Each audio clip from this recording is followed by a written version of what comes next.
banyak peraturan-peraturan lain ya Bapak Ibu. Juga ada penerapan GCG, tadi kita juga udah mengatur transparansi, juga ada laporan, banyak sekali laporan-laporan yang disampaikan oleh Bapak Ibu kepada OJK maupun yang disampaikan via LBUT Bank Indonesia maupun yang disampaikan kepada LPS. Nah, dari serangkaian laporan ini kami melihat bahwa sangat penting sekali, ini kan laporan itu kan output ya, dan kita mengenal bahwa rubbish in, rubbish out. Jadi sekarang kita mau menjaga in-nya. Ya, makanya kita menerapkan yang namanya iCover ini, Internal Control over Financial Reporting. Jadi itu penyebab utama selain dari fakta-fakta yang kita temukan seperti ternyata fraud laporan keuangan itu ujung-ujungnya bisa menyebabkan gangguan terhadap kelangsungan usaha bank. Kemudian juga ada beberapa fakta yang terjadi loh, ini di bank global SIP ya, Global Systemical Important Bank. Ya, ternyata mereka juga melakukan manipulasi untuk membuat less systemic ya, membuat banknya terlihat lebih aman dan lain sebagainya. Jadi prinsip utama kita menegaskan kembali tadi ya, untuk menerapkan iCover ya, yang penting banget itu menerapkan iCover tadi, Internal Control over Financial Reporting. Dan tadi kita juga ingin menegaskan bahwa dari serangkaian peraturan yang ada, kalau ada kesalahan siapa yang dikenakan sanksi? Bank, ya. Bank yang selalu dikenakan sanksi di dalam peraturan-peraturan yang ada. Nah, di sini kita tegaskan, pihak yang melakukan dengan intensi, dengan sengaja untuk mendapat keuntungan, dialah yang harus dikenakan sanksi. Jadi bukan bank yang misalnya sudah dilakukan manipulasi, kemudian bank tersebut menderita kerugian, bank pula yang kita kenakan sanksi atas ketidaktepatan laporan keuangan ini. Jadi kita ingin mendudukkan masalah kepada kondisi yang sebenarnya. Mungkin itu ya. Baik. Ya, mungkin karena kita juga ada beberapa hak yang sudah diaudit KAP, tapi tetap saja mungkin ada manipulasi di dalamnya begitu ya. Memperkuat pesan bahwa intensi untuk memanipulasi itu akan ada konsekuensinya, walaupun mungkin hasil laporan keuangan itu sudah diaudit oleh KAP misalnya seperti itu ya Bu Patricia ya. Oke, kemudian yang kedua nih sebelum kita tanya jawab ke audiens yang ada di hotel ini, jadi terkait dengan pembentukan unit kerja atau penunjukan pejabat eksekutif Bu Patricia. Jadi banyak sekali pertanyaan yang kami dapatkan, posisi dari unit kerja atau pejabat itu tuh sebetulnya di lines of defense yang keberapa dan sebenarnya tugasnya apa seperti itu. Si orang ini atau unit ini tuh tugasnya apa sih sebenarnya yang diinginkan oleh POJK ini begitu. Karena mungkin seperti kita tahu judulnya POJK Integritas Pelaporan. Nah mungkin ada persepsi kalau kayak gitu gabung aja sama petugas pelaporan seperti itu misalnya. Karena kan memang satu roots ya terkait pelaporan. Nah apakah itu diperkenankan atau mungkin kalau digabung dengan manajemen resiko dan tata kelola dan mungkin anti fraud, apakah itu berada di lines of defense yang sama seperti itu. Nah mungkin kita bisa elaborasi ya Bu ya, sebenarnya tugasnya apa sih si unit kerja dan pejabat eksekutif ini supaya nanti kita bisa decide yang cocok di lines of defense yang keberapa seperti itu. Iya. Nanti Safira kalau mau menambahkan ya.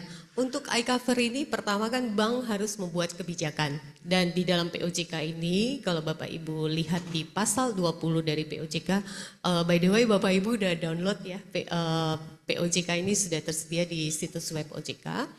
Di pasal 20 ditegaskan bahwa dalam waktu, tadi kalau pejabat eksekutifnya harus dibentuk atau unit kerjanya harus dibentuk 6 bulan, untuk kebijakan iCover ini, Internal Control over Financial Reporting, ini harus Bapak Ibu susun dalam waktu 3 bulan. Jadi transisinya itu 3 bulan. Nah untuk iCover ini, setelah ada kebijakan, kemudian ada PIC yang unit khusus yang untuk menerapkan kebijakan ini termasuk membantu direksi melakukan review. Nah, ini harusnya dilakukan oleh unit yang bukan menangani laporan. Ya, karena memang prosedur ini harus ditaati. Ya, iCover ini harus ditaati oleh unit yang melakukan pelaporan, tetapi unit khusus yang mengaplikasikan atau memantau penerapan iCover ini tidak dilakukan oleh unit yang pelaporan.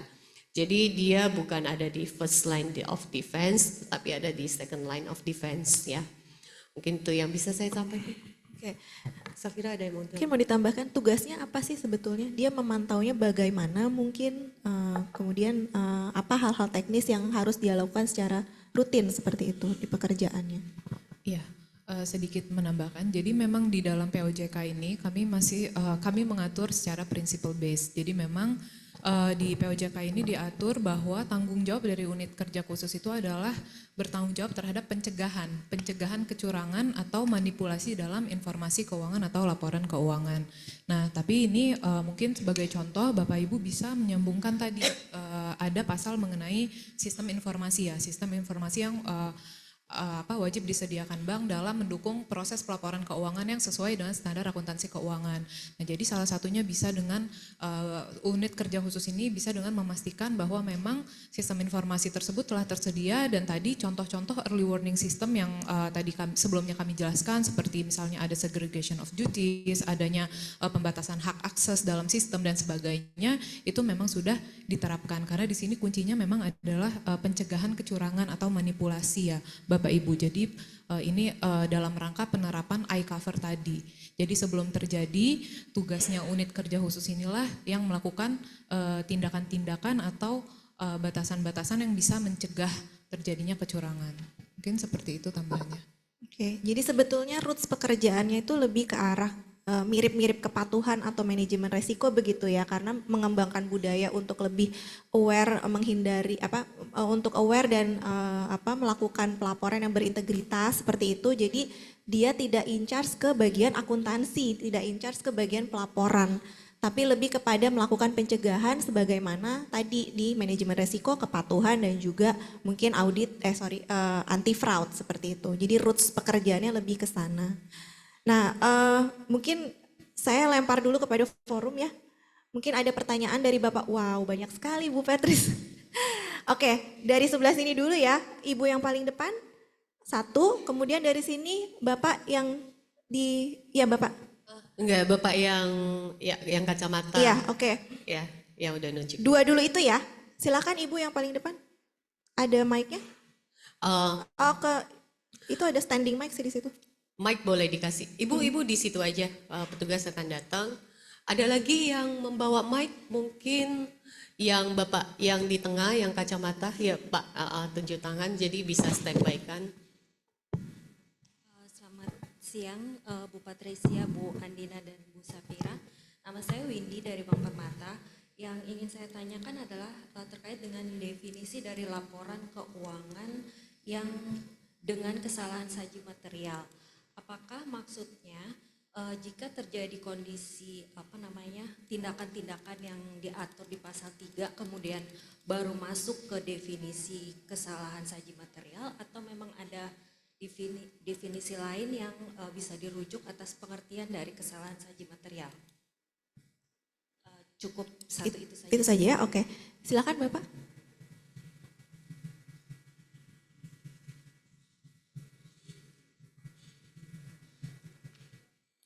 Baik, saya Dennis dari Bank of India, Bu. Terima kasih Bu Patricia dan ibu-ibu sekalian. Sebenarnya kalau bicara POJK ini diterbitkan, pada prinsipnya sangat baik ya. Karena tadi seperti disebutkan bahwa ini untuk memastikan bahwa apa yang disajikan oleh bank itu adalah suatu laporan yang dapat dipertanggungjawabkan. Itu satu.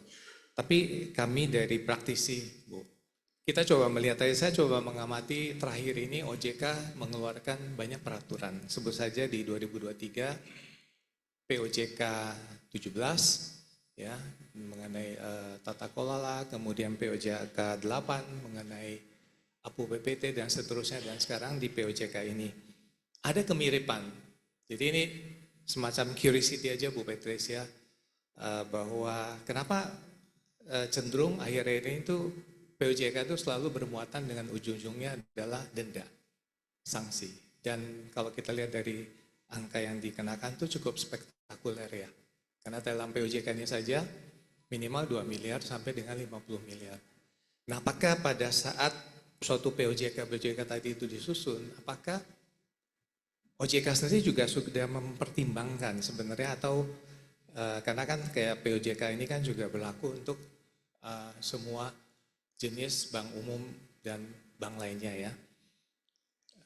Misalnya saya berbicara adalah berapa sih sebenarnya besarnya remunerasi yang diterima oleh pejabat eksekutif atau pengurus bank?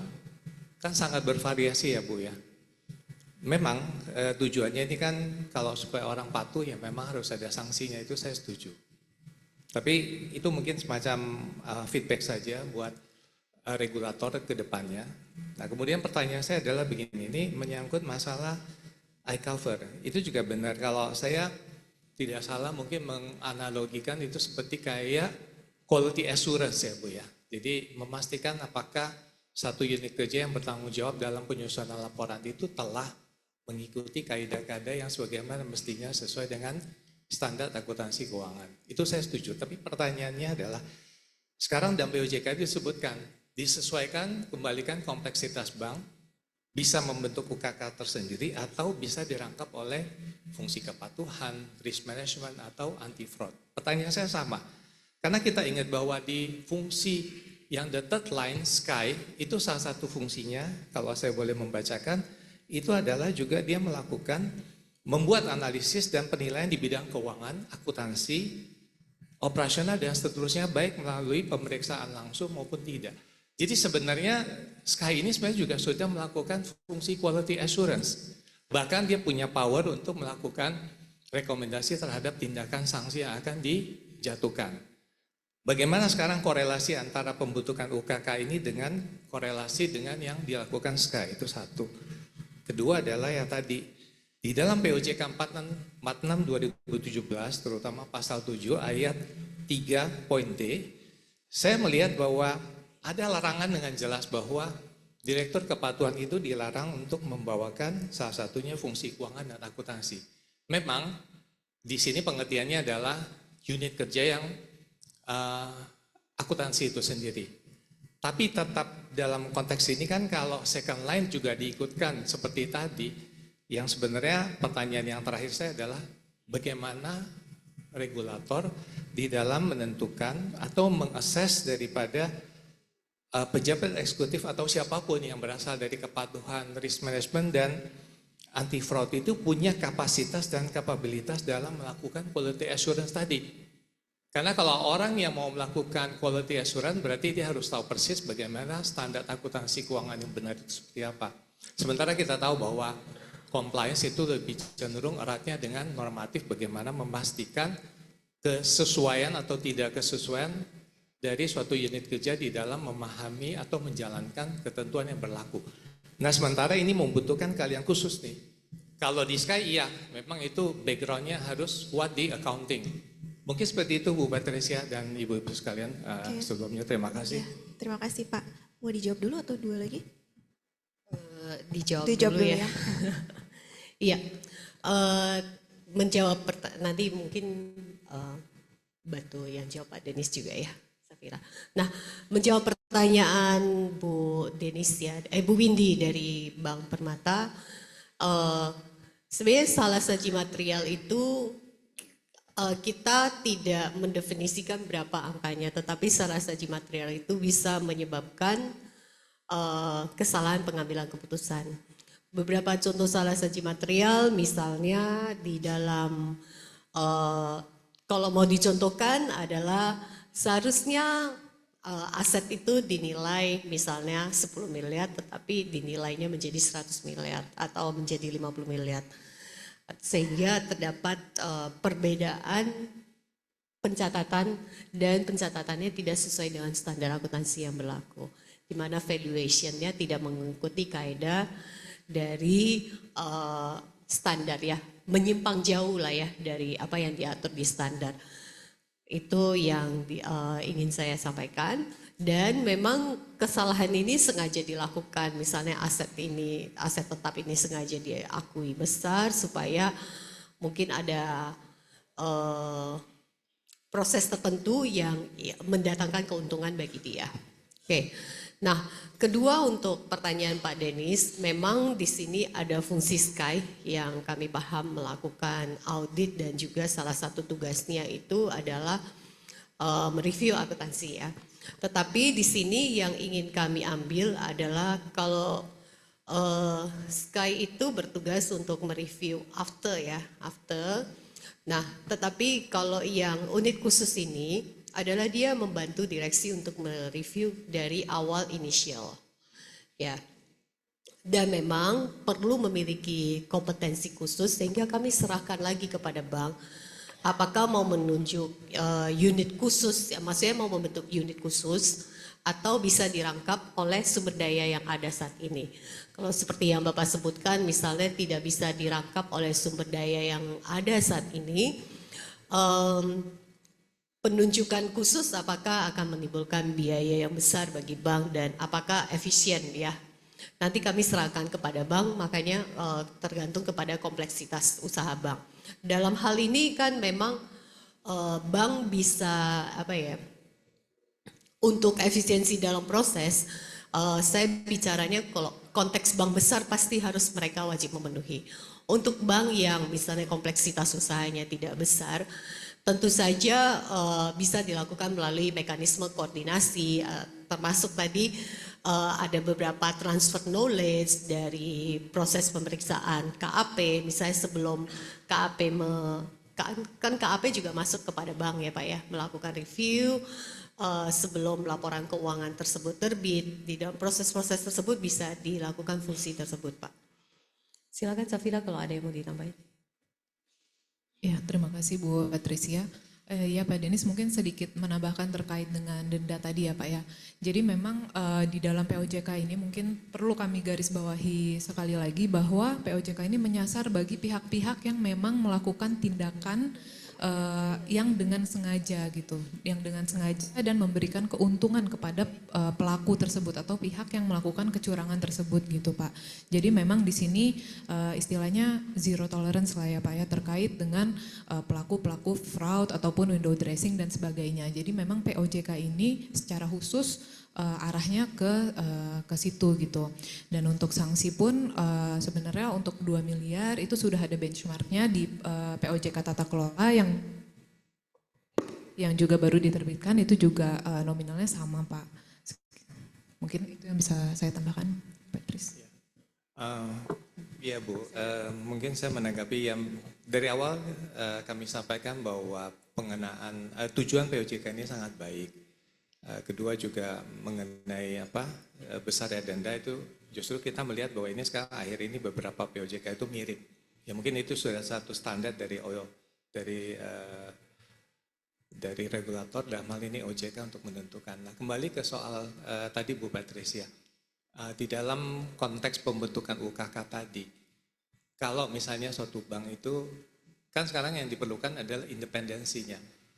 Sementara kalau kita pahami bahwa compliance, kepatuhan, ya mungkin ada beberapa bank juga masih merangkap di risk manajemennya, itu kan ada di bawah direktur kepatuhan. Kalau dalam konteks ini misalnya ada bank yang ingin menerapkan supaya itu lebih independen lagi, apakah bisa unit kerja khusus itu langsung di bawah komando daripada direktur utama? Langsung dijawab Bu Patricia, boleh nggak unit kerjanya di bawah direktur utama langsung? Direktur utama, mungkin nanti kita bisa saya nggak bisa menjawab sekarang Pak, karena kita harus ngelihat struktur organisasi bank Bapak Ibu, kemudian direktur utama bertanggung jawab kepada hal apa aja di masing-masing bank. Nanti kita bisa diskusikan melalui forum pengawas kali Pak ya. Baik Bu, karena selama ini umumnya Sky itu di bawah direktur utama umumnya ya. Sehingga saya berpikir benar kalau tadi katakan Sky postmortem, ya kenapa enggak mungkin yang prevention dan postmortem itu ada di satu unit kerja. Sehingga mungkin kolaborasinya akan lebih baik. Seperti itu aja. Terima kasih Bu. Ya, terima kasih Pak Denis. Oke, kita lanjut ya. Izin Bapak Ibu. Nah, ini dari baris yang ini tadi saya juga udah menunjuk Pak Teddy dan Pak Gede nih. Silahkan Pak Teddy, tapi mungkin disclaimer ya Pak Teddy, hari ini kita sosialisasi Pak, bukan RDP. Jadi ya, sama Pak. Oh ya sekalian sebelah ditunjuk. sana, Bapak ya jaket hitam, silakan Pak Teddy pertama. Minta tolong mic-nya dikasih ke yang jaket hitam. Yang jaket Terima hitam kasih, boleh Bu reset. Patricia. Hanya memberikan masukan aja Bu terkait dengan laporan berintegritas atau integritas laporan keuangan. Jadi yang pertama bahwa secara kompleksitas BPR tidak terlalu sekompleks dengan teman-teman bank umum. Dan kita sepakat bahwa ini adalah memenuhi terkait dengan governance atau tata kelola yang baik, termasuk risk management dan compliance-nya. Terkait dengan hal itu, bahwa di industri ini cukup banyak. Basicnya sebenarnya adalah bagaimana juga CBS-nya yang bisa berintegritas. Harapannya adalah tidak ada human intervensi terhadap kegiatan atau proses yang dilakukan any laporan bentuknya apapun termasuk laporan keuangan. Dan dalam hal ini bahwa kita Perbarindo sudah berdiskusi dan bersepakat untuk mendapatkan dukungan terkait dengan pengadaan core banking system yang harapannya bisa diimplementasikan bagi seluruh BPRS se-Indonesia. Masukannya Bu adalah terkait dengan POJK 75, yaitu penyelenggara jasa terkait dengan teknologi informasi bagi BPR. Di mana dalam hal ini di POJK 75 adalah diatur bahwa BPR boleh menggunakan core banking dengan dua tipe. Pertama in-house atau mandiri. Yang kedua adalah menggunakan vendor atau PJTI. Inisiasi ini sudah dimulai oleh LPS Bu, tetapi akan menjadi persoalan karena sebagai regulator LPS adalah bukan PJTI. Harapannya Bu, kami berharap, kami akan sampaikan juga nanti tertulis, mohon ini untuk bisa disesuaikan. Ke depan kita berharap bahwa laporan berintegritas adalah berbasis governance, risk dan compliance, tetapi dalam satu blockchain CBS yang memang kompeten, bisa digunakan dan affordable bagi seluruh industri. Itu saja Bu Patricia, terima kasih Bu. Silakan Bapak. Oke, baik. Terima kasih kesempatannya. Perkenalkan saya Arif dari Bank SMBC Indonesia. Dulu namanya Bank BTPN Bu, baru ganti nama. Dalam hal ini saya melihat Bu dari FAQ yang ada yang diterbitkan oleh di OJK memang menyebutkan bahwa salah satu latar belakangnya adalah penerapan iCover di beberapa negara lain gitu ya Bu ya. Nah, kebetulan dalam hal ini kami SMBC Indonesia itu menjadi salah satu anak perusahaan yang juga induknya itu listed di US. Ya. Jadi kami juga terkenal dengan SOX. Ya. Makanya dalam hal ini kami juga melihat banyak kemiripan dengan POJK ini dengan SOX, dengan misalnya SOX 404, 302 dan 904 tentang sanksi latar belakang tanggung jawab direksi dan juga kemudian penyampaian asesmen secara tahunan dalam internal control atas laporan keuangan, asesmennya di manajemen. Nah, dalam hal ini gini Bu, mungkin pertanyaan saya sebenarnya gini, apakah intention dari OJK dalam hal ini itu dalam operasionalisasi iCover nanti di bank itu apakah akan intensinya apakah sama dengan standar yang diterapkan oleh SOX tadi Bu, standar SOX. Nah, kalau memang iya, apakah waktu yang diberikan kepada banking itu akan cukup atau enggak Bu? Karena beberapa itu kami waktu penerapan pertama kali SOX ketika kami diakuisisi oleh induk kami itu waktunya cukup lama dan karena itu kompleks juga strukturnya, infrastrukturnya juga kami sudah punya divisi khusus untuk itu seperti dan sebagainya. Nah, apakah waktunya cukup? Kemudian kedua kalau memang bukan seperti sampai standar seperti itu, apakah nanti akan ada aturan-aturan atau mungkin arahan ya yang bersifat standar gitu sehingga dapat dilihat apakah ini cukup atau tidak gitu Bu untuk ini karena sekarang kan sifatnya principle based nih Bu ya yang ada di aturan ini. Nah, itu yang pertama. Yang berikutnya adalah cakupan POJK ini apakah mencakup kepada anak perusahaan atau konsolidasi? Kan laporan keuangan ada konsolidasi, Bu. Dan di anak perusahaan itu ada juga yang lembaga keuangan LJK yang IKNB yang mungkin belum di skop dalam POJK ini. Nah, apakah itu akan termasuk di dalam skop aturan ini? Yang terakhir, pertanyaan ketiga adalah tentang pejabat eksekutif yang ditunjuk untuk koordinator. Itu apakah boleh nih Bu kalau misalnya di bawah direktur keuangan misalnya begitu. Terus kemudian apakah akan ada aturan khusus mengenai pejabat eksekutif ini atau KKN-nya? Itu kira-kira begitu Bu pertanyaan dari saya. Terima kasih. Mungkin izin Bu Patricia sebelum ke pertanyaan Pak Arief, Pak Teddy, kami rencananya memang tahun depan mau ada penyempurnaan POJK 75 ya Pak. Jadi mudah-mudahan yang concern tadi Pak Teddy bisa kita insert di situ seperti itu. Terima kasih Pak masukannya. Silakan Bu Pat kalau mau menanggapi. Ya, mungkin nanti dibantu sama Safira terkait dengan perbedaan antara iCover dengan SOX tadi ya, Sarbanes-Oxley Act ya. Sekali lagi kami tadi mungkin saya lupa menjelaskan untuk penerapan dari iCover ini regulasi di beberapa negara wajib diaudit.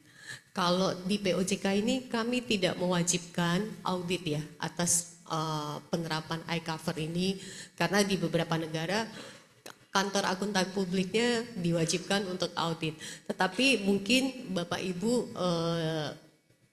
yang mengikuti perkembangan standar audit minggu lalu IAPI ya maksudnya dalam waktu beberapa minggu yang lalu Institut Akuntan Publik juga mengeluarkan ya satu standar audit yang kurang lebih mewajibkan auditor untuk melihat internal kontrol dari laporan keuangan iCover. Kami akan melakukan sesi sosialisasi sesi ini secara terpisah buat auditor. Nah, jadi saya tekankan penerapan iCover di bank ini kami tidak wajibkan audit. Kalau misalnya Bapak Ibu merupakan anak perusahaan dari induk di luar negeri yang mewajibkan audit, jadi ya comply terhadap ketentuan itu. Nah, kemudian terkait dengan konsolidasi anak keuangan, memang nanti laporan keuangan akan dikonsolidasikan. Tetapi iCover ini saat ini masih kami tetapkan untuk bank dan BPR. Jadi dalam waktu dekat pengaturan di dalam yang saya ketahui ya. Jadi iCover ini kita terapkan di perbankan ya, sektor perbankan. Nanti sektor yang lain akan membuat peraturan tersendiri, Pak. Jadi nanti otomatis jika POJK sudah ditetapkan, misalnya Bapak Ibu memiliki perusahaan pembiayaan dan sudah ditetapkan oleh OJK yang berada di PMVL, maka nanti iCover itu juga berlaku, tapi sesuai dengan POJK yang diterbitkan oleh sektor tersebut. Nah, pejabat eksekutif apakah boleh di bawah direktur keuangan? Saya rasa sih tidak bisa ya, karena di situ ada konflik of interest. Makanya kami memperbolehkan tidak dilakukan dilakukan oleh pihak lain, boleh dirangkap oleh manajemen resiko, direktur kepatuhan maupun yang fraud ya. Mungkin itu boleh dilengkapi oleh Safira terkait dengan beda standar ini dengan SOX ya. Ya, terima kasih Bu Patricia. Iya Pak, jadi memang salah satu benchmark kami saat menyusun POJK ini memang betul itu dari Sarbanes-Oxley yang memang sudah diterapkan di US ya. Dan terkait dengan kompleksitas SOX tadi, memang tidak semuanya kami bawa ke POJK ini Pak. Jadi contohnya misalnya kalau di SOX itu ada ketentuan mengenai manajemen itu mengevaluasi perubahan iCover yang terjadi di triwulan gitu misalnya. Nah itu di POJK ini tidak ada. Seperti tadi kami hanya mengatur evaluasi oleh direksi setiap tahun yang dicantumkan penilaian efektivitasnya itu di dalam laporan tahunan. Jadi memang Mungkin SOX itu lebih kompleks ya Pak ya, seperti yang Bapak tadi sampaikan, tapi tidak semuanya kami bawa ke dalam POJK ini. Jadi memang di POJK ini juga kami mengatur secara cukup prinsip, karena kembali lagi POJK ini berlaku untuk bank umum dan BPR, di mana itu range kompleksitas usaha per bank antara BPR, bank umum ataupun sesama bank umum itu kan bisa sangat berbeda ya Pak. Jadi memang di sini juga kami tidak mengatur sampai sedetail SOX mungkin, dan salah satu contoh perbedaannya itu tadi. Lalu kalau di SOX juga kan kelemahan atau weaknesses terkait dengan iCover harus diungkapkan ya di annual report, kalau nggak salah kan seperti itu. Itu juga tidak kami bawa ke sini, di mana di laporan tahunan itu cukup mengungkapkan hasil penilaian direksi atas efektivitasnya saja gitu, tanpa ada kewajiban untuk mengungkapkan kelemahannya. Mungkin seperti itu yang bisa saya tambahkan Bu Petris. Terima kasih. Oke, kita buka round pertanyaan lagi ya dari Ibu yang pakai jilbab coklat. Silakan satu, Bapak yang pinggir. Ya, silakan Ibu jilbab coklat. Minta tolong Mas.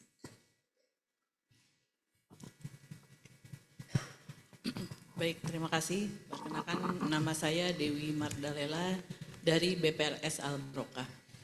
Pertanyaannya gini Bu, untuk peraturan ini apakah hanya menyangkut dengan masalah ada keuntungan yang pribadi atau keuntungan perusahaan gitu. Karena misalnya gini Bu, kami punya produk. Produk ini produk baru yang pada saat POJK diluncurkan, produk ini sudah kami punya dulu, Sria contohnya gitu. Dengan produk Mudharabah Muqayyadah. Pada saat kami melakukan sosialisasi ke masyarakat dan sudah menjadi produk unggulan kami, tiba-tiba ada POJK baru yang diluncurkan kurang lebih bulan yang lalu lah, bahwa tidak boleh menjadi deposito tapi menjadi pinjaman yang diterima. Otomatis kami sudah menerbitkan bilet dengan jangka waktu yang panjang ya Bu ya. Nah, dan dengan akad deposito Mudharabah Muqayyadah ini tentunya kami melakukan akad gade dan sebagainya untuk mengamankan. Nah, begitu menjadi produk Sria, berarti kan itu sudah tidak berlaku, sehingga terjadi risiko di kami. Dan pada saat kami dilakukan audit oleh OJK, pada saat itu kami mohon adanya akselerasi lah ya, supaya kami ini gimana nih sampai dengan jatuh tempo atau bagaimana. Nah, otomatis merujuk ke pelaporan pasti ini akan bertentangan dengan yang seharusnya gitu. Apakah ini termasuk juga dalam integritas gitu? Karena ini tidak ada keuntungan di situ. Cuma masalah pelaporan saja yang memang untuk ya rasio lah, paling tidak FDR akan sangat berpengaruh Bu, dan gadenya juga hangus tentunya. Terus yang kedua, kalau di BPRS Bu, yang BPRS dengan modal inti yang masih kecil di bawah 50 miliar, rata-rata direktur kepatuhan itu merangkap sebagai direktur operasional. Nah, karena harus adanya nanti pelaporan integritas, ini agak repot kelihatannya gitu. Apa yang mungkin teknis-teknis bagi kami yang di BPRS ya, yang harus lebih rinci untuk pengaturannya seperti apa. Dan untuk pelaporan integritas ini berapa bulan sekali ya Bu? Apakah sama dengan pelaporan Dewan Komisaris yang 6 bulan sekali atau bagaimana? Demikian, terima kasih. Assalamualaikum warahmatullahi wabarakatuh. Waalaikumsalam, terima kasih Bu. Bapak silakan. Mikrofon Mas tolong. Mas yang di belakang. Yang mana?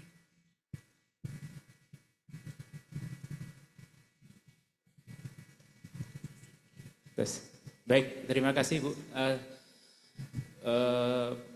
Pertanyaannya singkat saya Bu. Jadi kami dari KB Bukopin, iCover ini kebetulan di kami. Dengan Bapak siapa Pak? Pak Kimin Bu dari KB Bukopin. iCover ini sebenarnya tempat kami sudah ada. Jadi sebelum POJK ini lahir kami sudah ada unit iCover. Namun demikian kebetulan kalau saya baca di POJK pasal 5 itu kan unit fungsi ini dapat dirangkap gitu kan. Nah, dapat ini apakah dapat hanya dibatasi 3 fungsi atau bisa yang lain, karena ini harus clear karena nanti akan menimbulkan beberapa pertanyaan. Kebetulan iCover di kami itu adalah unit yang di bawah divisi financial akunting, Bu. Nah sebenarnya gini, saya memahami bahwa ini butuh yang independen, tetapi saya justru karena di akunting ini memang secara kompetensi dia memang paham terkait dengan PSAK dan keuangan. Nah, penerapan yang di kami itu apakah harus kami sesuaikan atau itu bisa dilakukan. Jadi iCover secara unit yang memang mengakses dari proses awal transaksi keuangan sampai endingnya ke laporan keuangan itu sudah ada, namun di bawah division financial accounting division. Nah, itu aja Bu, memastikan aja apakah harus kita masukkan ke second line supaya benar-benar independen, tapi kalau second line itu memang secara kompetensi dari akuntingnya yang barangkali misalnya di kepatuhan saja gitu. Kalau saya akses kompetensi akunting ini mungkin sangat sedikit dan minim sekali. Ini aja Bu, terima kasih. Oke, terima kasih.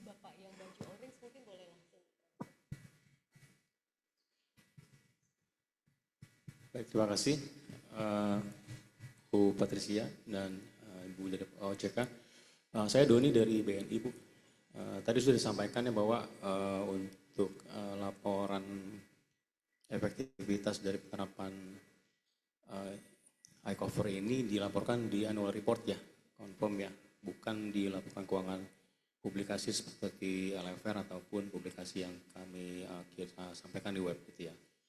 Nah mungkin yang menjadi pertanyaan apakah untuk pernyataan direksinya itu bentuknya statement atau dia perlu yang ada signingnya Bu, signing dari Dirut dan CFO seperti yang SPD yang dilampirkan di LFR.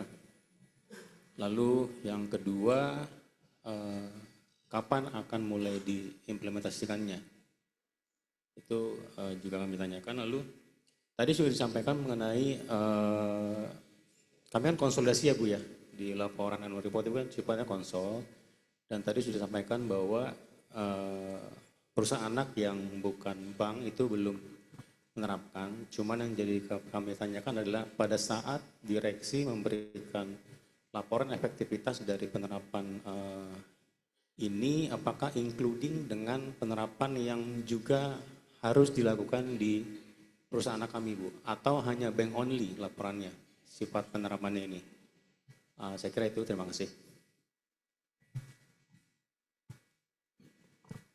Mau sekalian ya, terakhir. Sebelah sini mohon maaf, nggak ada. Oh Ibu, Ibu yang, ya. Minta tolong Mas.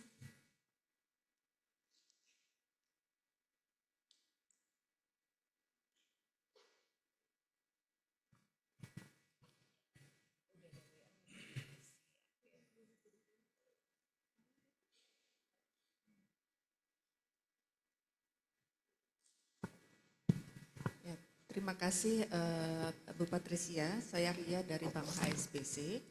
Saya ada beberapa pertanyaan mengenai POJK baru ini. Jadi yang pertama yang saya tanyakan adalah mengenai bahwa implementasi dari POJK 15 ini diinformasikan untuk dilaporkan di annual report.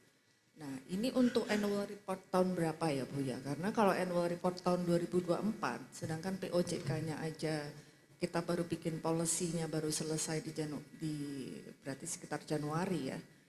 Berarti kan agak sulit kalau misalnya kita minta BOD itu untuk sign off untuk keperluan annual report tahun 2024. Jadi kami mengusulkan untuk sign off di annual report ini apakah ada transisi supaya tidak di annual report tahun 2024. Itu yang pertama.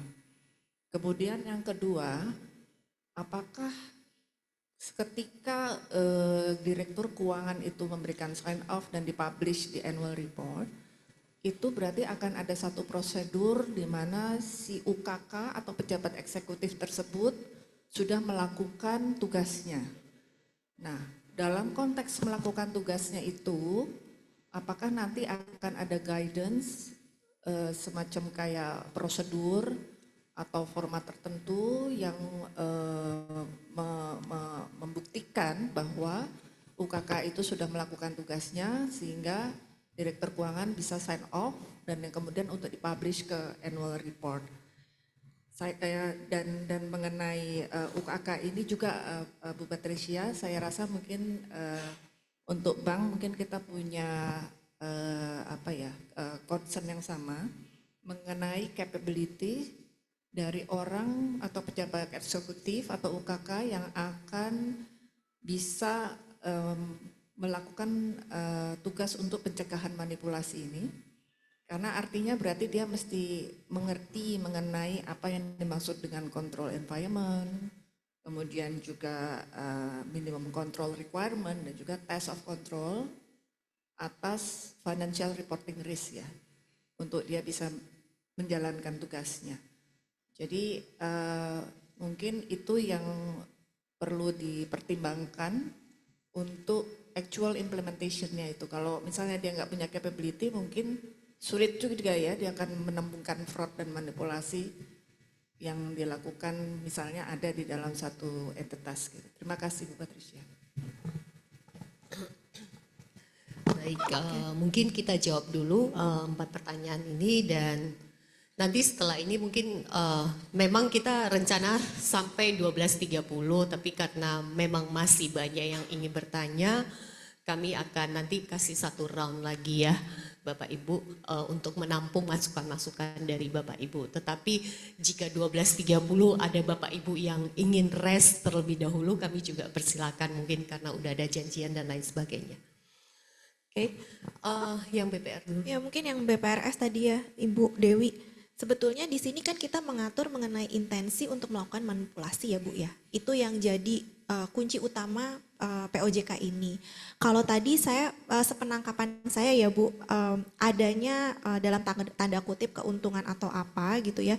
Itu sebenarnya kan kasus yang Ibu gambarkan ini karena ada pengaturan baru, ketentuan baru, kemudian BPRS sudah terlanjur untuk menerbitkan produk dan menjalankannya.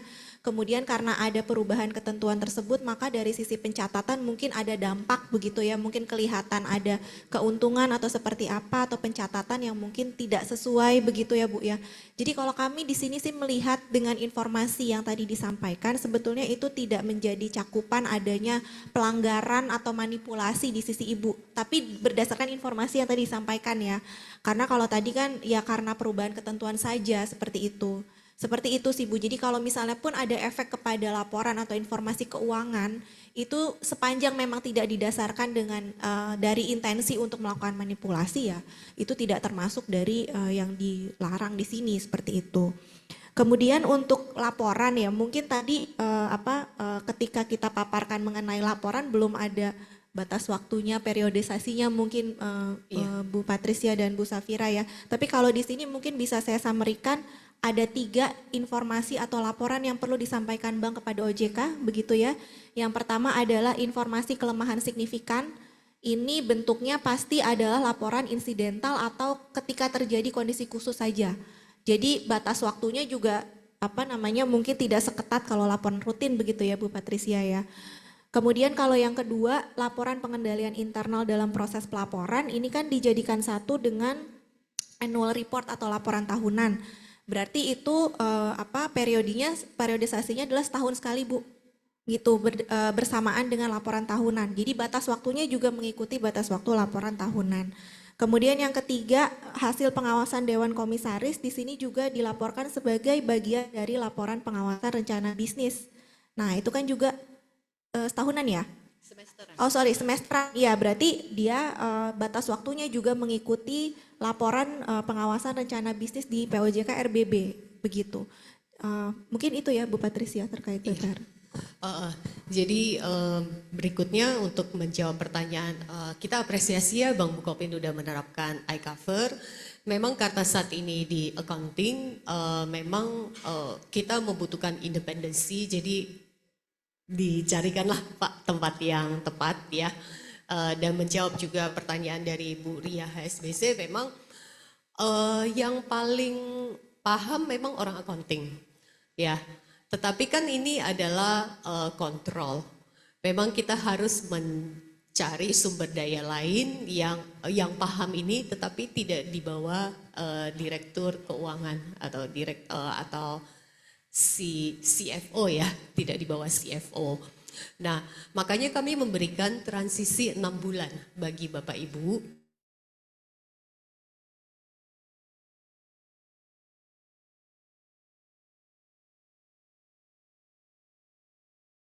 Karena SOP-nya kita berikan ketentuan transisi di pasal 20 tadi adalah 3 bulan, maka nggak mungkin berarti 3 bulan, Oktober berarti Januari ya, Januari. Jadi tidak mungkin Bapak Ibu menceritakan iCover yang memang Bapak Ibu belum adopt. Tapi kami tidak menghalangi bagi Bapak Ibu yang mau early adoption. Misalnya seperti Bu Kopin ya sudah memiliki mau menceritakan itu di dalam annual report boleh Pak. Jadi tidak menjadi suatu kewajiban. Nah bagi BNI juga tadi yang berkaitan dengan konsolidasi. Jadi nanti berarti tahun 2025 itu menjadi kewajiban pengungkapan mengenai iCover ya. Nah saya sih ekspektasi di 2025 POJK di pasar modal, di PMVL itu sudah terbit Pak.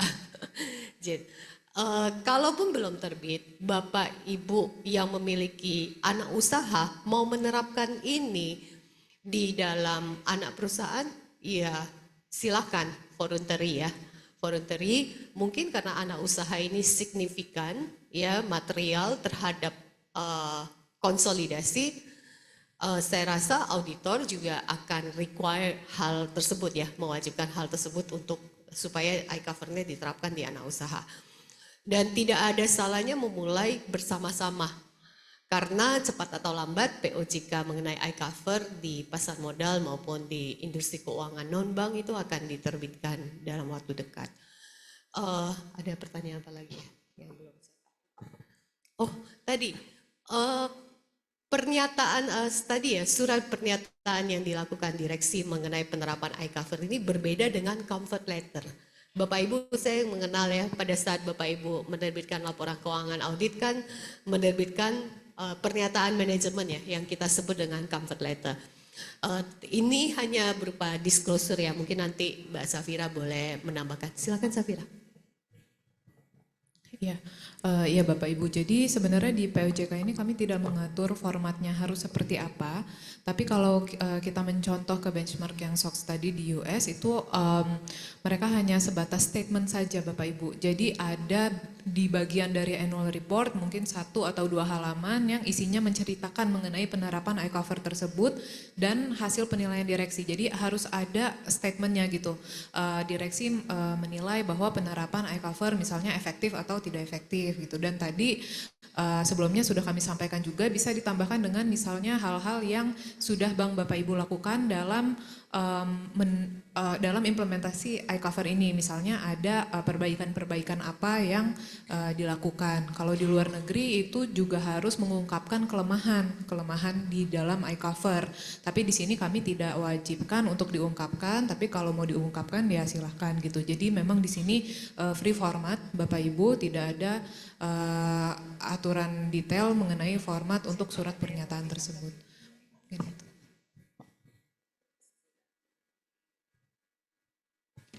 Baik Bapak Ibu, kami buka satu round lagi. Dari sebelah kiri apakah ada? Ini. Oh ini yang banyak ya udah di sini. Bapak biru paling belakang satu. Bapak yang pegang mic tolong dia diedarkan langsung 4 atau 5 pertanyaan. Dan Bapak depannya. Iya. Mas yang megang mic tolong yang tadi tunjuk tangan boleh tunjuk tangan. Jadi mic-nya langsung diedarkan ke beberapa orang. Ini ibu yang pakai hijab, ya. Dan Bapak depannya, kalau ada mic satu lagi, Bapak depannya. Nggak bisa pakai itu. Oh, ya ambil aja dulu Pak mic-nya, terima kasih. Ya silakan Bapak yang belakang. Oke, terima kasih Bu Patricia dan ibu-ibu semua dari OJK. Menanggapi yang tadi ya Bu, mengenai UKK, masalah kompetensi. Pak, perkenalkan diri dulu Pak. Oh, ya, saya Hari Bu dari Bank Buri Saudara. Terkait UKK Bu, yang tadi kan sudah dibahas juga sama Bapak-Bapak dan Ibu sekalian, masalah kompetensi dan independensi. Nah, yang mau saya tanyakan, apakah memungkinkan UKK ini kita buat secara fungsional Bu? Karena kan kalau misalkan kita lihat secara aturan strategi anti fraud, unit kerja anti fraud itu bisa secara struktural ataupun fungsional. Nah, sejujurnya di Bank Wuri Saudara saat ini juga anti fraud ini kita buat secara fungsional, di mana melibatkan beberapa unit kerja. Salah satunya ya ada anti fraudnya, memang ada unit kerja, tapi juga melibatkan compliance dan risk. Nah, apakah terkait UKK masalah iCover ini memungkinkan untuk dibuat secara fungsional, di mana akhirnya mungkin kita bisa sharing secara kompetensinya, jadi kalau hanya di compliance aja kan juga mungkin akan berat atau di risk juga berat. Mungkin seperti itu sih Bu, terima kasih. Next Ibu, silakan. Ya, baik, terima kasih Ibu Patricia semuanya untuk waktunya. Untuk kewajiban bank memiliki laporan keuangan yang benar Bu, dan maaf, akurat. nama dari bank mana? Oh sorry, saya dengan Farah dari Bank Zenbi Niaga. Ya, Bu. Untuk kewajiban bank memiliki laporan keuangan yang benar dan akurat, apakah sebenarnya dengan bank sudah menggunakan KAP untuk memvalidasi laporan keuangan publikasi itu sebenarnya sudah cukup ya Bu untuk memenuhi peraturan ini? Tadi memang dimention juga bahwa POJK ini relate dengan POJK KAP ya Bu. Nah kemudian kaitannya dengan PSAK dan IFRS, apakah ada penyesuaian khusus yang diperlukan untuk bank dengan PSAK dan IFRS yang lebih sesuai dengan karakteristik industri perbankan kita di Indonesia? Yang kedua, sebenarnya bagaimana cara nantinya OJK menilai dan mengatur kecukupan sistem pengendalian internal bank? Apakah akan ada pedoman atau standar khusus dari OJK untuk yang perlu diikuti bank terkait pelaporan ini? Menyambung dengan pedoman khusus ini, kaitannya juga dengan peran dari komite audit, BOD dan BOC. Apakah nanti akan ada langkah-langkah yang akan diatur secara spesifik atau khusus, atau misalnya pedoman yang bisa diterapkan untuk komite audit kita, BOD dan BOC itu untuk melakukan fungsinya masing-masing penerapan POJK ini Bu? Demikian. Terima kasih. Ya, langsung lanjut ya Mbak, Oke, silakan. selamat siang Bu Patricia dan tim.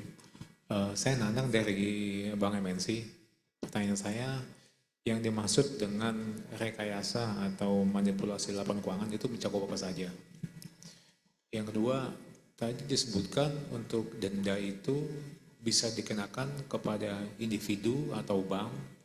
Itu bagaimana penentuannya? Apakah dikenakan bank atau individu? Karena yang membuat laporan keuangan itu kan yang terlibat banyak.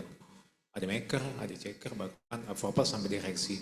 Bahkan tim kantor akuntan publik. Nah, sampai level mana individu itu dikenakan sanksi? Itu saja Bu Patricia. Selamat siang. Oke. Boleh oper ke depan yang baju biru Pak? Ya. Terakhir ya.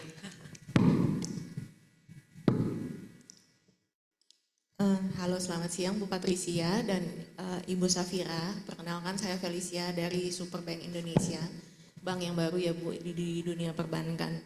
Ada beberapa pertanyaan Bu untuk ingin kami tanyakan dan mohon arahannya. Jadi kalau bisa saya summary-kan, saya ringkas, ada beberapa timeline yang harus menjadi perhatian atau menjadi komitmen dari bank. Yang pertama itu terkait dengan kebijakan dan prosedur di tanggal 9 Januari 2025, kemudian ada unit khusus di 9 April 2025. Untuk kebijakan dan prosedur ini Bu, dengan melihat timeline yang sekarang, jadi sekarang kita baru dari OJK baru melakukan sosialisasi di bulan November. Kemudian kalau dilihat juga di dalam POJK di bagian penjelasan, kebijakan dan prosedur ini harus mendapat persetujuan juga dari Dewan Komisaris. Nah, dengan melihat timeline yang cukup atau sangat singkat ini Bu, apakah bisa dipertimbangkan kembali kebijakan dan prosedur ini harus diselesaikan di tanggal 9 Januari? Karena sekarang aja udah bulan November, kemudian mungkin kita harus menyiapkan kebijakan dan prosedurnya tersebut untuk terkait dengan iCover, kemudian mengadakan komisaris meeting dulu dengan komisaris untuk mendapatkan persetujuan dengan Dewan Komisaris. Sehingga pada akhirnya pada tanggal 9 Januari ini timeline yang sangat singkat Bu, rada sulit bagi kami untuk menyelesaikan atau memenuhi ketentuan ini dengan tepat waktu. Itu yang pertama. Untuk poin kedua yang terkait dengan unit khusus, Bu, jadi di dalam unit khusus ini diminta bank untuk memenuhi atau membentuk unit khusus di tanggal 9 April. Which is itu 6 bulan dari tanggal diundangkan.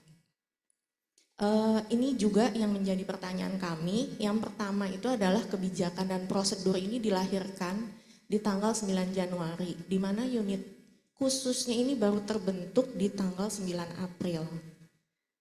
Apakah berdasarkan pemahaman saya tadi, berdasarkan penjelasan Ibu ya, mungkin bisa dikoreksi kalau kurang tepat, kebijakan dan prosedur ini akan diterbitkan oleh unit khusus tersebut, di mana unit khusus pada saat ini kami belum punya, Bu.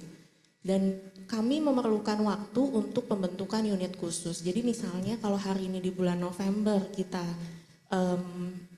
baru melakukan sosialisasi ya Bu, jadi nanti misalnya kita mencari kandidat yang sebenarnya pada pelaksanaannya tidak mudah mencari kandidat dengan expertise khusus seperti ini. Expertise dengan accounting dan finance itu tidak mudah Bu pada prakteknya ya. Jadi misalnya baru mendapatkan kandidat yang cocok bagi bank kami itu di bulan Desember misalnya paling cepat. Kemudian dari sisi kandidat atau calon karyawan ini juga memerlukan waktu 2 months or 3 months notice. Ya, saya nangkap pertanyaannya gitu ya, bahwa siap unit khusus. Ada lagi? Kemudian yang ketiga ingin mengkonfirmasi kembali penjelasan Ibu tadi sebelumnya yang terkait dengan statement letter dari direksi. Apakah tandanya statement letter yang mencantumkan pernyataan direksi dan hasil penilaian efektif dari iCover ini itu akan mulai kami cantumkan di annual report 2026 untuk posisi 31 Desember 2025. Ya, demikian Bu, 3 pertanyaan dari saya, mohon maaf kalau banyak, terima kasih. Boleh kita langsung jawab ya, dan menjadi sesi terakhir Ya. Dan Ada 4 pertanyaan ya. Dari Zoom ada yang mau disarikan silakan juga ya. Ini ide yang sangat menarik Pak, bahwa kolaborasi ya Pak Hari, kolaborasi memang dibutuhkan di sini, kolaborasi antar satker, antar yang memiliki kompetensi. Saya rasa itu bisa saja dilakukan sepanjang lead dari unit ini adalah yang berada di bawah manajemen risiko dan berada di bawah ataupun berada di fungsi kepatuhan. Jadi kolaborasi di dalamnya silakan aja dilakukan mau secara fungsional bahwa bukan secara struktural, tetapi yang kita pegang selalu lead-nya ya Pak ya. Nah, ya dengan kolaborasi mungkin Bapak Ibu juga bisa lebih efisiensi dalam share resource dan lain sebagainya ya. Tapi yang diperhatikan adalah kompetensi tadi dan independensinya. Kemudian pertanyaan menarik ya dari Bu Farah, apakah dengan audit aja, audit kan udah ada statement bahwa laporan keuangan setelah disajikan sesuai dengan SAK dalam semua hal yang material. Nah, ingat lagi bahwa statement saya di awal, rubbish in, rubbish out. Auditor itu kan mengaudit dari laporan keuangan yang Bapak Ibu berikan ya. Jadi kami mau bahwa laporan keuangan tersebut sebelum dihasilkan sudah melalui proses yang namanya internal control of financial reporting. Jadi di situ mungkin ada perbedaan pandangan ya. Kemudian apakah OJK akan membuat SOP panduan atau ada SEOJK dari ini? Kami belum ada rencana Bu. Jadi so far baru POJK ini yang akan kami berikan, yang kami atur prinsip-prinsipnya. Dan untuk referensi mengenai iCover sudah banyak sekali referensinya. Bapak Ibu boleh mengadopsi dari best practice internasional untuk diterapkan, di mana prinsip-prinsipnya sudah kami atur di dalam POJK ini. Kemudian bagaimana OJK nanti, pertanyaan dari Bank MNC tadi, bagaimana OJK akan mengidentifikasi manipulasi dan lain sebagainya melakukan prosedur denda. Tentu saja kami di internal OJK dalam proses pengawasan memiliki SOP Pak. Dan SOP tersebut juga pasti akan meliputi proses pemeriksaan Pak. di dalam proses pemeriksaan yang kami atur juga nanti ada reviewnya oleh internal OJK, dan dari situ juga nanti akan ditentukan siapa sih yang melakukan pelakunya. Apakah memang kesalahan ini adalah kesalahan bank? Kalau kesalahan bank berarti kan kesalahan biasa sih jarang kesalahan bank ya Pak ya. Pasti pelaku kalau fraud dalam laporan keuangan itu adalah instruksi dari instruksi kah atau dari level tertentu atau yang memang dilakukan sendiri oleh pejabat eksekutif untuk KPI-nya. Tadi di Zoom juga banyak pertanyaan, apakah tindakan merekayasa untuk menghasilkan KPI bagi dirinya sendiri itu merupakan pelanggaran bagi POJK ini? Yes. Jadi kita akan melakukan penelitian Pak dari sisi OJK melalui pengawas nanti yang implementasi POJK ini. Jadi ada satu prosedur masuk dalam perumusan dendanya juga, itu ada suatu prosedur yang diatur di internal karena memang range-nya sangat besar sekali dan nanti dilihat dari derajat pelanggarannya. Yang terakhir Bu Felicia, SOP ini, iCover ini, kebijakan ini tidak wajib menunggu pejabatnya ada baru dihasilkan. Kami bisa memahami mungkin Bapak Ibu karena harus disetujui oleh komisaris. Bagi bank bagi Bapak Ibu yang memiliki kesulitan boleh, misalnya kesulitannya persetujuan komisaris. Komisaris itu harus quorum dan komisaris saya tidak semuanya berada di Indonesia atau untuk membuat itu quorum harus perlu sirkulasi dan lain sebagainya, atau ada prosedur di dalam anggaran dasar Bapak Ibu dalam penyusunan SOP yang harus membutuhkan waktu yang lebih lama dari itu, silakan dikomunikasikan kepada pengawas bank masing-masing. Ya, nanti pengawas bisa melakukan tindak lanjut pengawasan, bisa melakukan verifikasi, dan memang jika waktu itu waktu yang dibutuhkan Bapak Ibu lebih dari 9 Januari, karena saya juga paham ya Bapak Ibu sekarang juga udah akhir tahun, Bapak Ibu juga harus menghadapi auditor ya, menyusun laporan keuangan akhir tahun ini, sehingga hal-hal tersebut kendala yang Bapak Ibu hadapi tolong dikomunikasikan kepada pengawas bank Bapak Ibu. Kemudian tadi unit khususnya belum terbentuk, kesulitan mencari orang dan lain sebagainya. Memang kami beri waktu sampai tadi bulan April, tetapi seperti ide yang disampaikan oleh Bang Wuri tadi bahwa kita bisa loh dalam bentuk karena kompetensi ini sangat spesifik dan kemudian kita bisa melakukan yang namanya kolaborasi antar satker. Tetapi yang penting Bapak Ibu jaga adalah kompetensi dan independensinya. Mungkin tuh saya pikir ada yang mau ditambahkan? Hah? Gak apa-apa kalau. Udah ya? Iya. Dari chat. Sebenarnya chat di Q&A juga udah banyak yang kita bahas, Mbak. Oh iya.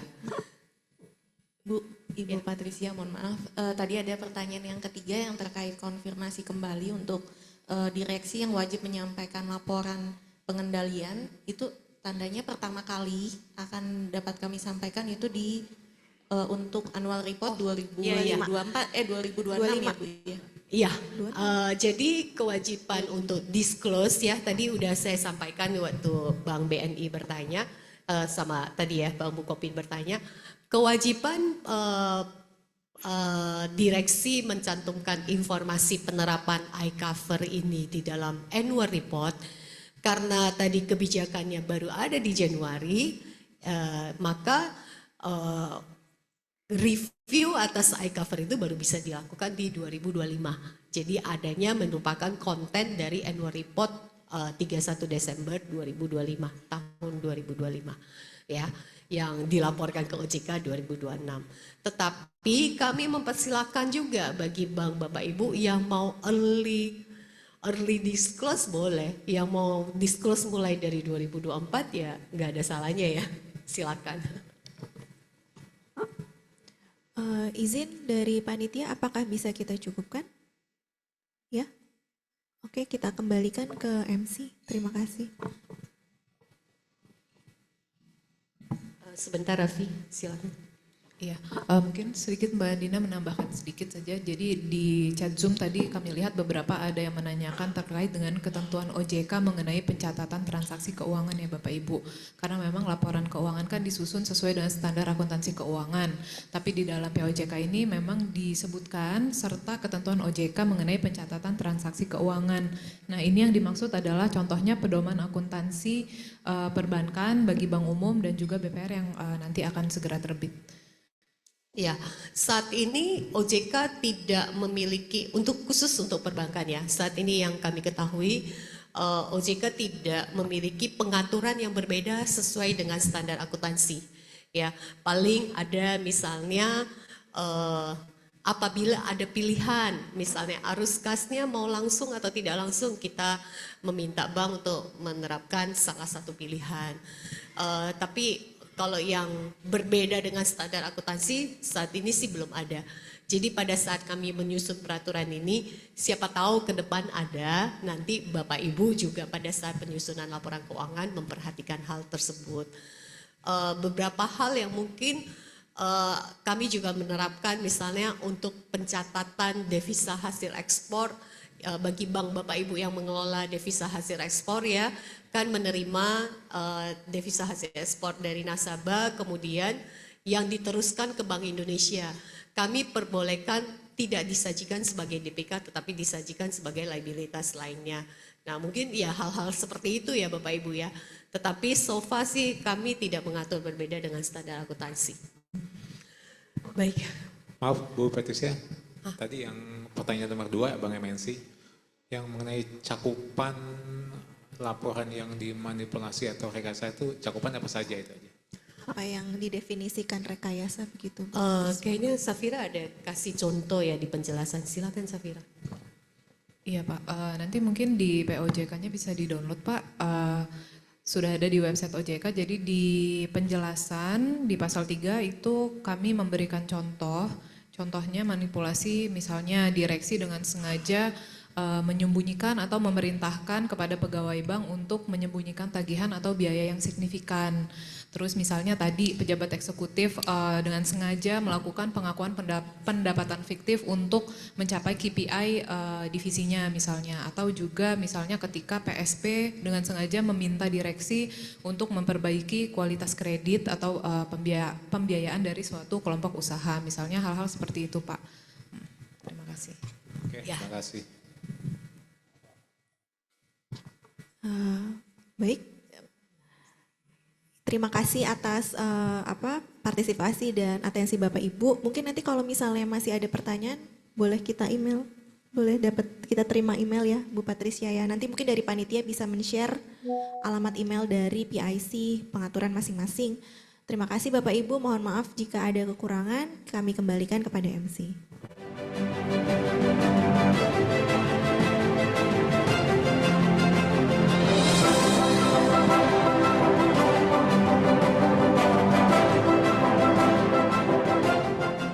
Bapak Ibu, kita berikan tepuk tangan yang meriah kepada para narasumber. Terima kasih kita ucapkan kepada Ibu Patricia, Ibu Andina, dan Ibu Safira atas pemaparannya yang sangat komprehensif. Dalam hal Bapak Ibu memiliki pertanyaan lebih lanjut atas POJK pada sesi 1 dan sesi kali ini, dapat menyampaikan pertanyaan kepada narasumber sebagaimana kami tampilkan pada layar.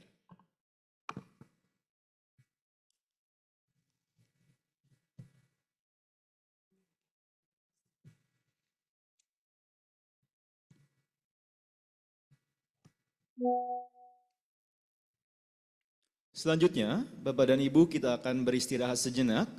Untuk sesi setelah isoma adalah pemaparan dan tanya jawab atas POJK perubahan atas POJK nomor 42/POJK.03/2015 tentang kewajiban pemenuhan rasio kecukupan likuiditas atau liquidity coverage ratio bagi bank umum dan juga POJK perubahan atas POJK nomor 50/POJK.03/2017 tentang kewajiban pemenuhan rasio pendanaan stabil bersih atau net stable funding ratio bagi bank umum.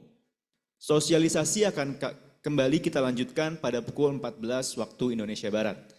Selanjutnya kami mengucapkan terima kasih kepada Bapak Ibu pimpinan, pejabat, dan perwakilan dari Bank Umum Syariah, Asosiasi Asbisindo, Perbarindo, Perbamida, dan Asbisindo Kompartemen BPRS yang telah hadir secara langsung maupun secara virtual. Sampai jumpa kembali pada kegiatan sosialisasi kami berikutnya.